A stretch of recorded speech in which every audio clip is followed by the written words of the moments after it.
The point about this is that the government's decision to go ahead with Huawei in the 5G network in the UK, I think, has angered, it's clear and obvious evidence, it's angered our allies, perplexed many of us who see this as an avoidable risk.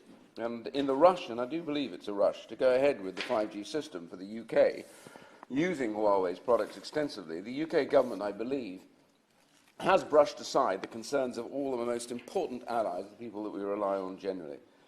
And that there is an overwhelming body of evidence that indicates Huawei is an untrusted vendor should not be given any further opportunity to access our most vital communication networks. The decision by the UK government, frankly, at the moment, leaves us utterly friendless amongst our allies. After all, Huawei is effectively a state-owned corporation in the People's Republic of China under the Communist Party. Huawei Technologies is 99% owned by Huawei Investment Holdings.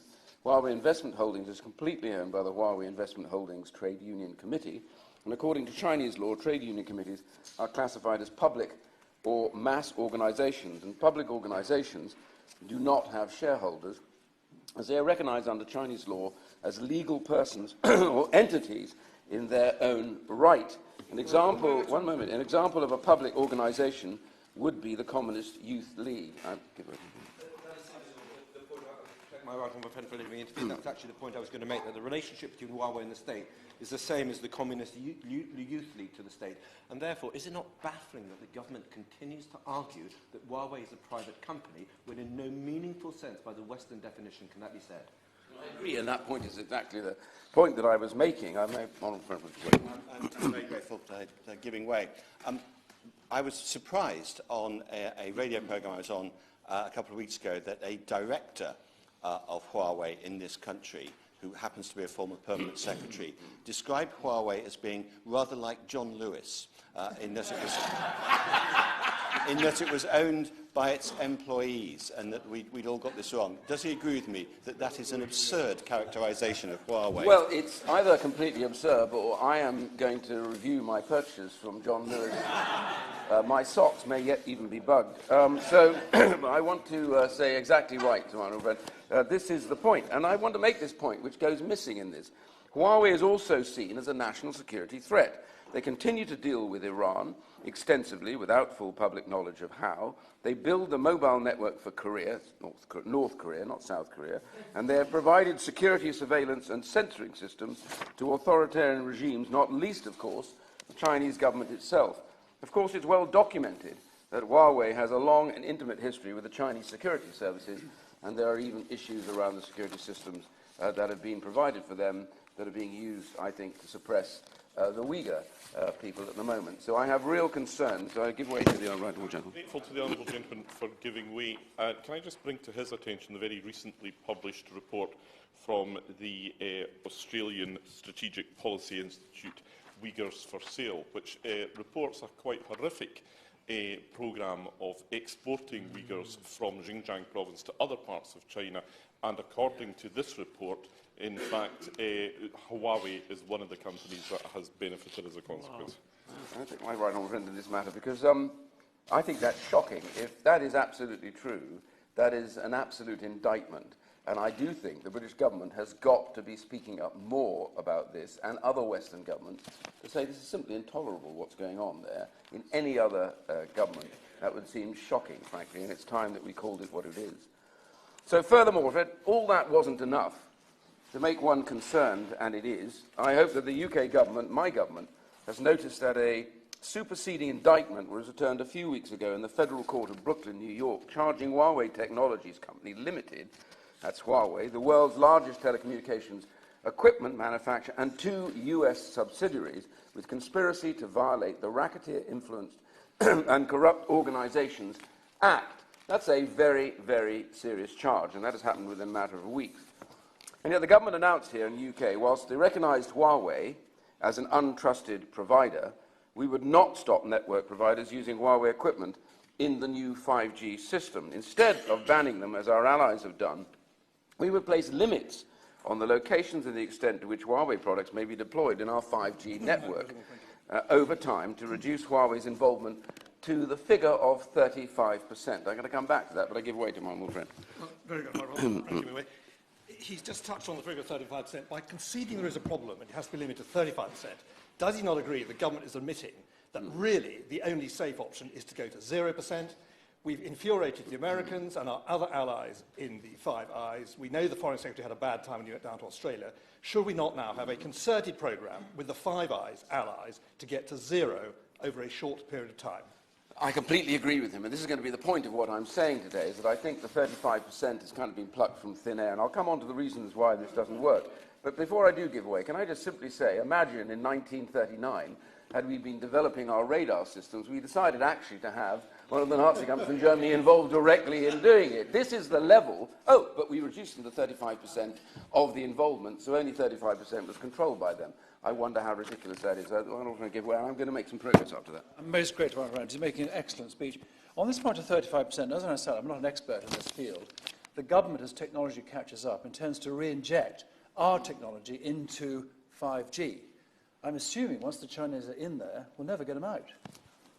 Well, that is the point. Each time we're told that they will reduce, but in actual fact, we get more and more addicted to them, and we're unable to change this. And so when they announced this idea about 35%, they made the point that this plan to exclude Huawei products from the core of the 5G infrastructure we're going to solve the problem, whilst restricting them only to the edge, as it was described. It critically rests on the assumption that the core cannot be compromised from the edge. Most cyber experts that I have talked to now know that this is an unsafe assumption, because they know that the whole 5G network can be attacked starting from the compromised edge, given the nature of change to the technological capability of the edge. So these edge components can actually be compromised, and indeed there is some evidence that such attacks have already taken place on a limited scale elsewhere. For example, a hostile adversary might disable our 5G network if they simply shut down the antennas and or routers at the edge by remotely activating the malware already buried inside many of those processors. And those embedded in the edge will have kill switches, and right now it's nigh on impossible to detect those, and it's certainly therefore nigh on impossible to mitigate that. I will indeed. He's making an excellent speech. One of the facets of living in a free country is that we're free to make our own mistakes. And this is the first big mistake that we've made. As a former Armed Forces Minister, can I reinforce everything he said and say from some of the things that I learnt when I was in office, the idea that we can keep them securely on the edge is complete and utter nonsense. Yeah, I actually agree with him, and he will see that in the course of my remarks today, I hope I point out that this is an enormous gamble that is being taken, and certainly by us alone, as it appears. So the second issue that the government prayed in aid, I think, on their decision on 5G is because it offered three main benefits: faster data transmission rates, shorter delays, and increased network capacity. Whilst faster data transmission rates can improve user experience, and there's no doubt about that for most people, 5G will not significantly impact their experience. Tasks such as viewing a movie could be perceptibly hardly different from 4G. In any case, the data speeds offered by 5G, 100 megabits to 1,000 megabits, are in the range offered by more conventional superfast fiber broadband. So in many cases, the desired performance can and should be achieved by other means right now, and completing that rollout, which my government has constantly promised to complete to the level it should be, is the number one priority, which anyway would affect the ability of 5G to operate. So the government's claim, I will give way. This comes down to a large extent to a rather sort of taxing conundrum. On the one hand, we have the intense concern of our Five Eyes partners about potentially allowing China into our security and societal networks. But on the other, there is the economic opportunity cost of excluding Huawei from 5G. But in the final analysis, does he agree with me that security and democracy trumps economics in all circumstances? I'm really grateful for that intervention from my honourable friend. He's absolutely right. At the end of it all, the point that we make, which is defence of the realm, comes number one. The honourable gentleman over there. thank the right honourable gentleman for giving way. He's making a really first-class speech. Of course, the argument about 5G or 4G is rather esoteric in parts of my constituency, because far too many constituents have 0G, just put the record. But is there not also an issue when we buy the box of tricks from the Chinese, if I call it that, then in fact we're losing something here, because this country, we have to maintain our skills in all this stuff, and I believe going down that route, we're going down a very dangerous road indeed on that front. He's absolutely right, and I'm going to come back to this in a short while when I get further down this.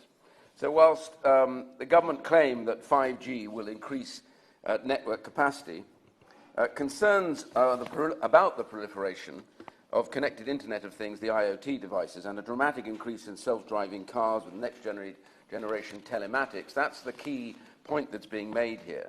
And I'm sure there may be response-time critical benefits, and there certainly are, in the future in 5G, such as how self-driving cars share safety-critical information with each other and other cars. However, these applications overwhelmingly do lie in the future and will importantly rely on a wider set of technological changes and significant changes in social attitudes. And we have to bear that in mind. So this pressure that we can do it tomorrow or, within a few years is going to be, I think, somehow another one of those games that's used to leverage the idea we have to make this development. I will. I'm grateful for my friend. I think he makes a very important point. 5G is the technology of the future. It will drive so many things that people will use on a daily basis. Would you agree with me? We should not accept critical infrastructure for this country to be built by companies in which we have no trust and which there are serious security concerns. And if we don't have a current capacity to build that now, we should be building coalitions of companies that can work together and be credible alternative providers for this important technology.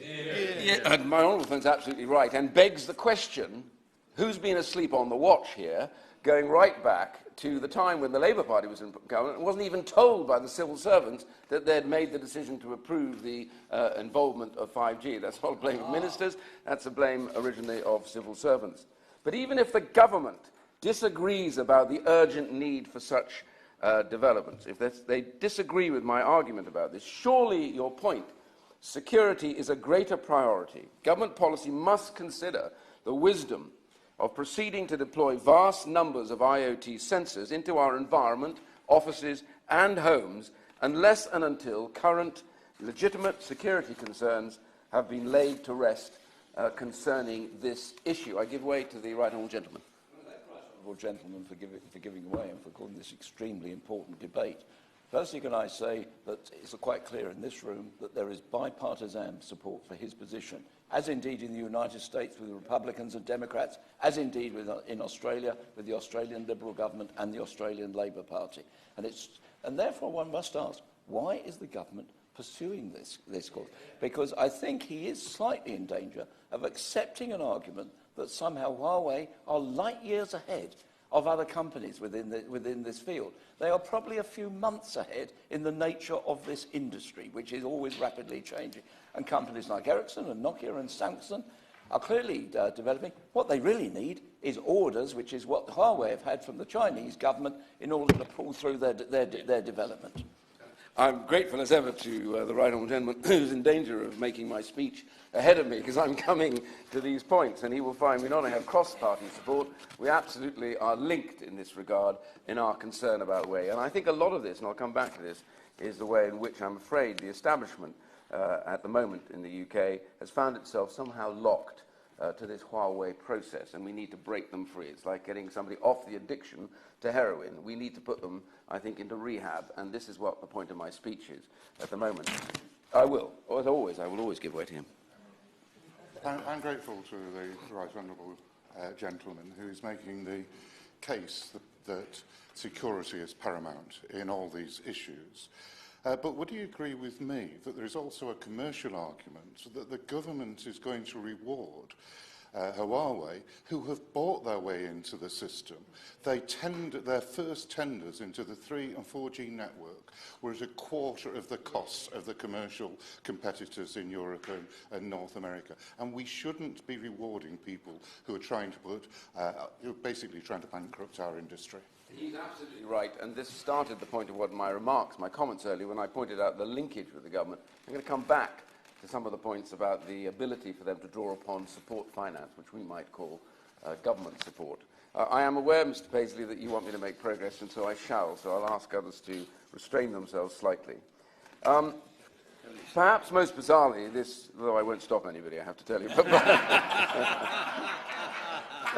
that earns me very good points with Mr. Paisley, but I'm certainly not going to defy my colleagues. Perhaps most bizarrely, the rush by the government is driven by the fear, I think, that we will be left behind by others, and this is the one that I think is worth tackling.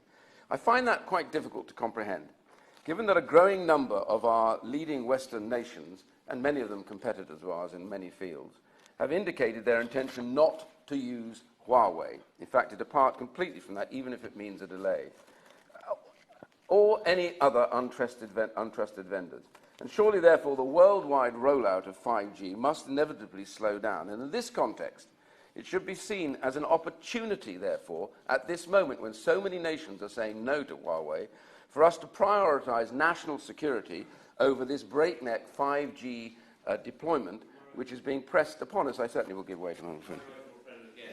Going to be praised by me for making a very strong speech. Would he also recognise that the two successful 5G rollouts have been done in South Korea and in Japan by Fujitsu and Samsung, in fact the other way around, and neither of them seem to have included Huawei? Yes, I agree. My honourable friend makes a very, very good point. In fact, I have read a note from Samsung that declared how it is feasible completely to do this without any involvement of Huawei. In fact, they made it very clear they thought Huawei were a direct threat to our national security because they were not a trusted system. And so, furthermore, from Huawei, far from Huawei having some insurmountable technical lead, the point I want to come back to on this, it seems that the quality of their work, as you start to investigate, is no better than anybody else's, and in some cases, somewhat worse. And I actually do recall, just a year ago, even Dr. Ian Levy, Technical Director of GCHQ's National Cyber Security Centre, referring to Huawei security as, and I quote, very, very shoddy, and he said it was engineering like it's back in the year 2000. So I think we do need to kind of take stock about this nonsense propaganda that this is some organisation light years ahead. Yes, they have a lot of people in R&D, but the reality is it's been about money. So the government points out that telcos are all reliant on Huawei, and this is the point that was being made earlier on. They're absolutely reliant on Huawei. The delay would leave them significantly out of pocket. But of course, I argue to them then even reducing by 35% is going to leave them, apparently, according to that line, out of pocket. So we're already halfway there, as it were. It seems daft now to try and make that argument. But of course, this reliance on Huawei is because Huawei has bid constantly well below other market competitors for the UK business and other business. And after all, there's a long history in the China Development Bank providing low-cost financing for Huawei customers and updated every few years. A recent report estimated that when one takes in tax breaks, grants, and low-cost land acquisitions, this subsidy comes to more than $75 billion. There is no Western company in this area that is therefore going to be able to compete on those grounds. And yet, despite all of that, what isn't common knowledge is that at least one very significant UK service provider has contacted me to say they've already made it clear they will not use Huawei in their 5G network, that is O2.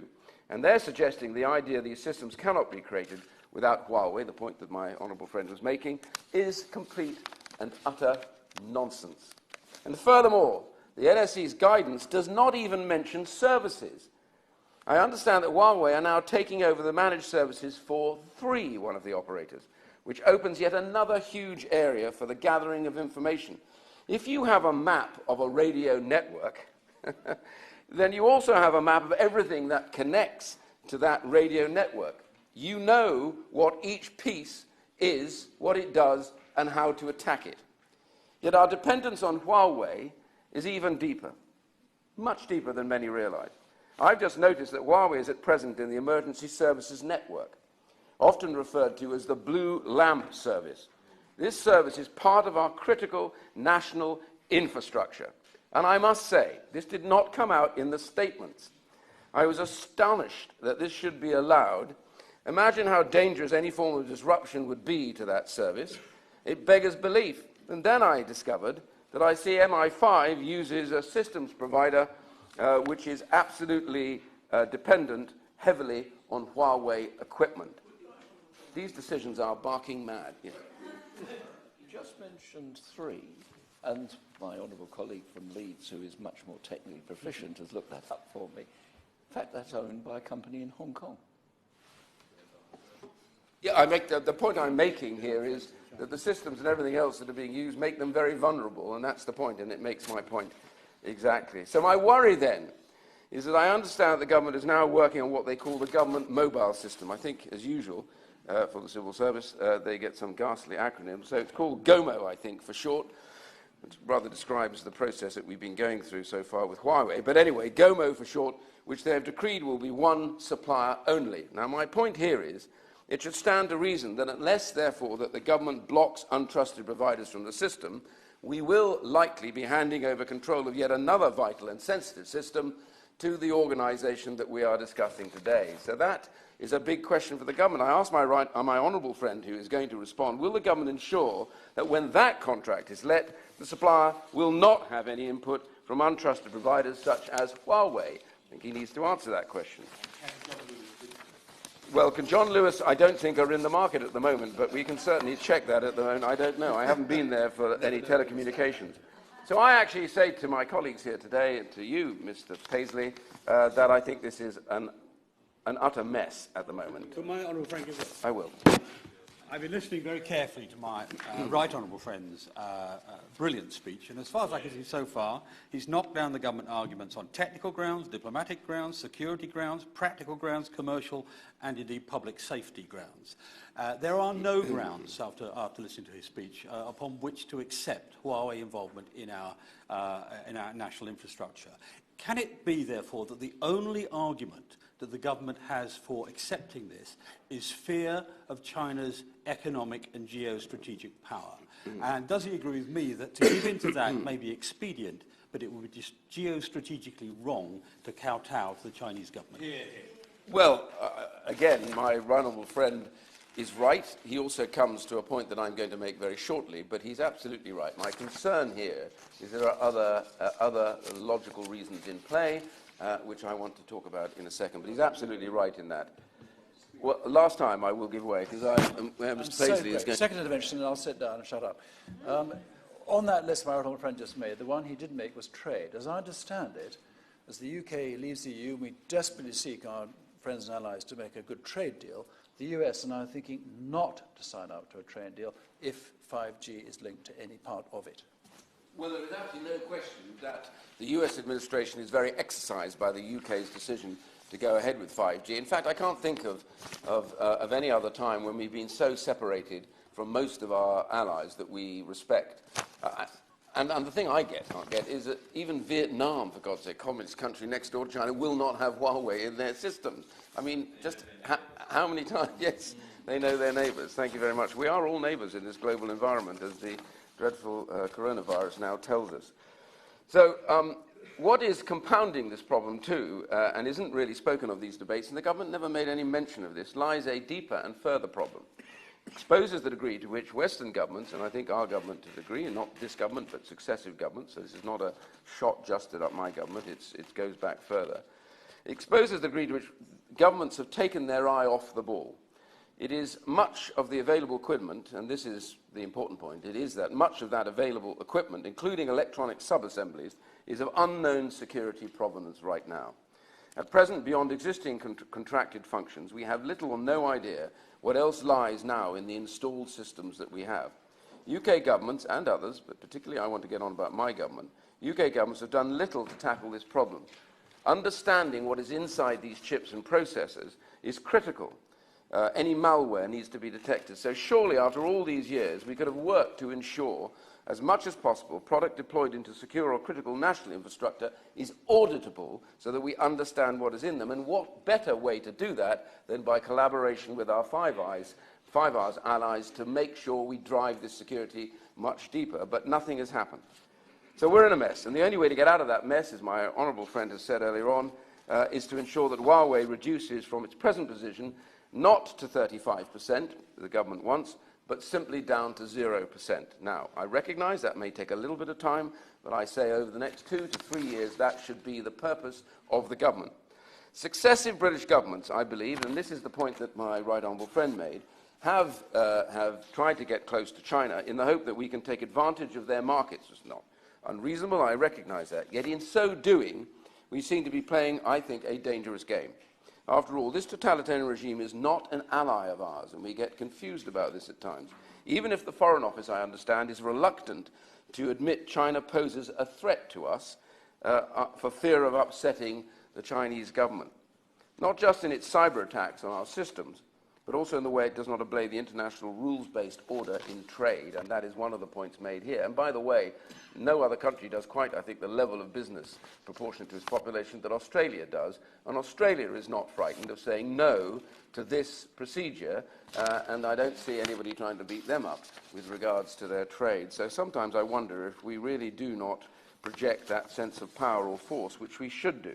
So as the UK leaves the EU, we should avoid, as my right honourable so rightly said, kowtowing, that wonderful Chinese act of placing your forehead on the ground in front of your respected superior. So we should avoid kowtowing to China or anyone else in this regard. The British government should now, and I believe this is really important, should now commit to reduce and eradicate our dependence on Huawei in line with our allies. After all, surely defence of the realm is our first priority, and that goes to cyberspace as well. And if defence of the realm is our first priority, then what the government is proposing today is not defence of the realm, but semi-defence of the realm, and that simply will not do.